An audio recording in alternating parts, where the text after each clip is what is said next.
Subscribe करें हमारे YouTube channel साधना gold को और पाएं वीडियो सबसे पहले। और हाँ, बेल आइकन दबाना ना भूलें। एक बार एक राजा का महल था। राजा साहब किसी कार्य से दूसरे प्रदेश में गए थे। रानी ऊपर घूम रही थी। पास से एक पुरुष को जाते देखा और बुला लिया, इधर आओ। उस पुरुष ने सोचा कोई काम होगा, रानी के बुलाने पे अंदर चला गया। रानी ने कुदृष्टि डालकर उसे बुलाया, बैठाया, सुंदर सुंदर व्यंजन खाने के लिए दिए, मेवा मिष्ठान इत्यादि। वो व्यक्ति समझ नहीं पाया कि रानी ने मुझे क्यों बुलाया। कुछ समझ पाता इससे पहले एक दासी दौड़ी दौड़ी आई कि राजा साहब का आगमन हो गया है। रानी घबरा गई कि अगर राजा इस आदमी को मेरे कक्ष में देख लेंगे तो कितना गुस्सा होंगे। जल्दी भाग जाओ तुम पीछे के दरवाजे से। उस व्यक्ति को पीछे के दरवाजे से भगा दिया। बहुत ज्यादा घबराया हुआ था कि अगर राजा ने देख लिया तो सर ही धड़ से अलग कर देगा। पीछे के दरवाजे से जैसी बाहर कूदा, एक दलदल में फंस गया।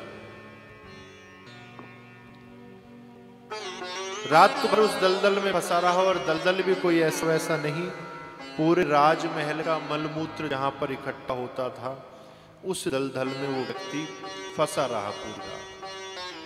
चिल्लाया इसलिए नहीं कि कोई सुन लेगा तो कहेगा तुम यहां कैसे आ गए। दिन में कुछ लोगों ने देखा उस व्यक्ति को किसी तरह से निकाला, तुरंत गया, वस्त्रों को फेंक दिया, नए वस्त्र लिए, नदी में स्नान किया, किसी तरह शुद्ध हुआ। दूसरे दिन फिर वहीं से जा रहा था, उसके रोज के जाने का वही मार्ग था।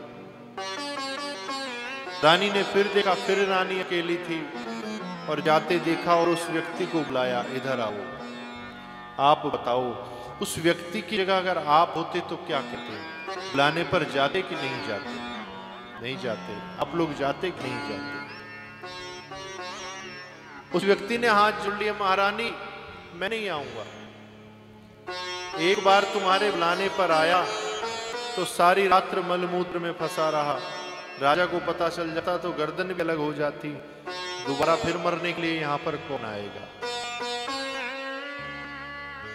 जो व्यक्ति एक रात मलमूत्र में फंसा रहा, दोबारा बुलाने पर नहीं जा रहा, ऐसा काम ही नहीं कर रहा जो उसे दोबारा फंसना पड़े। और हम और आप तो 9 महीने उस दलदल में फंसे रहे, कहां पर मातृगर्भ में, फिर भी ऐसा कर्म कर रहे हो। तो रानी कौन है? ये संसार है, ये संसार के लोग हैं, ये माया है, ये कलयुग है। ये आपको बुला रही है और आप उस दलदल में फंसने के लिए फिर से चले जा रहे हो। तो सुखदेव जी के चरित्र से ये सीखना कि एक बार गलती से उस दलदल में फंस गए। 84 लाख प्रकार की जेल हैं। जो 84 लाख योनियां हैं, ये 84 लाख प्रकार की जेल हैं।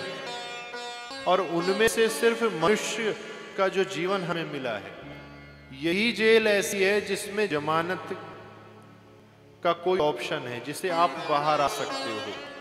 अन्यथा 83,99,999 जो योनियां हैं, उसमें कोई ऑप्शन नहीं है कि आप से बाहर निकल सको। भगवान ने एक मौका दिया है, और इस मौके को पाकर भी अगर हमने खो दिया तो हमारा मनुष्य का जीवन पाना सार्थक नहीं है।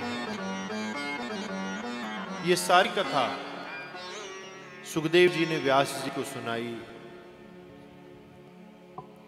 और कहा कि उस व्यक्ति की एक रात में अकल ठिकाने आ गई और हमारी आपकी पूरे जीवन में नहीं आई। इससे बड़ी मूर्खता क्या हो सकती है? तो कभी भी ऐसा कर्म ना करें कि जो पुनः उस गर्भ में जाना पड़े। पुनर्पि जन्मम पुनर्पि मरणम पुनर्पि जननी जठरे स्वयं। अभी क्या कर रहे हैं? खाओ, सो जाओ, कमाओ आओ सो जाओ। 95% लोग यही कर रहे हैं। आप देखो संसार में, कभी विचार करके देखो कि हमारा जन्म यहां पर क्यों हुआ है। सिर्फ यही करने के लिए भगवान ने हमें यहां भेजा है। कमा करके आए, घर में आराम से एसी कूलर के आकर बैठ गए, पत्नी को आवाज लगाई, भोजन ले आओ, जल ले आओ, आराम से ठंडी हवा में शीतलता ले रही। विवाह कर लिया, संतान की उत्पत्ति करी, उनका जीवन यापन करने की व्यवस्था में दिन रात भाग रहे हैं। श्रीमद् भागवत जी कह रही है, क्या उपमा दी है मनुष्य की। मनुष्य की उपमा सूकर से। वकर है, बाहर घूम रहा है गर्मी में, इधर उधर भाग रहा है, दौड़ कर आके झपा से नाले में कूद गया। आहा, जो ठंडक आपको एसी में मिल रही है, वही ठंडक उसे नाले के जल में मिल रही है। जो आनंद आपको पत्नी के हाथ की रोटियों में मिल रहा है, वही आनंद उसे नाली के कीचड़ खाने में मिल रहा है।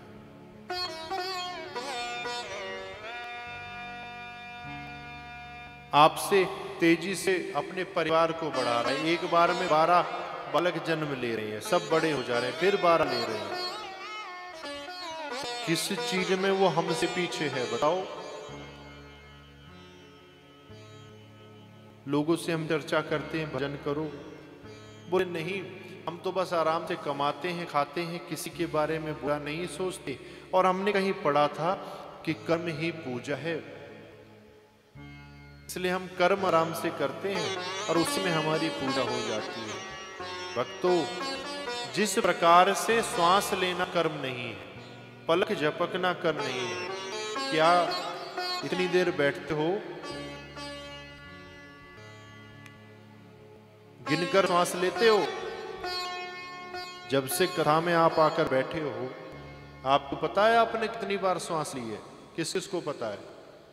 रात को सो जाते हो, सोते में 1 घंटे में कितनी श्वास लेते हो, या पूरी रात में कितनी श्वास लेते हो? कहीं लिखा है? 1 घंटे से 2 घंटे से यहां बैठे हो, कितनी बार पलकों को झपका है पता है? अगर जानकर झपकने का कोई प्रयास करे तो शायद गाल पर तमाचा भी लग सकता है, क्योंकि ये कर्म नहीं, ये क्रिया है, ये स्वतः है, ये प्रकृति है। सोने के बाद अगर गिनकर आदमी सांस ले और 1-2 मिनट लेना भूल जाए तो उसकी मृत्यु भी हो सकती है। उसी प्रकार से संसार में जन्म पाकर कमाना, खाना, परिवार की व्यवस्था चलाना, ये भी एक क्रिया है, ना कि कर्म है।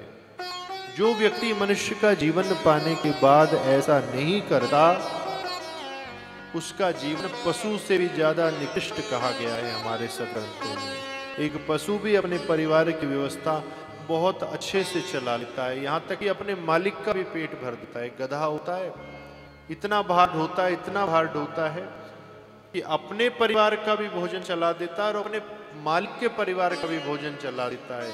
और हम और आप सिर्फ अपने परिवार की व्यस्तता में इतने लगे हैं कि एक क्षण का अपने लिए समय ही नहीं है। वो क्या एक्सक्यूज है आपके पास? हम बहुत ज्यादा बिजी हैं। चींटी को देखते होगे दिन भर, कितनी छोटी सी होती है। कभी सोते हुए देखा है चींटी को? हमेशा भागती रहती है, भागती रहती है।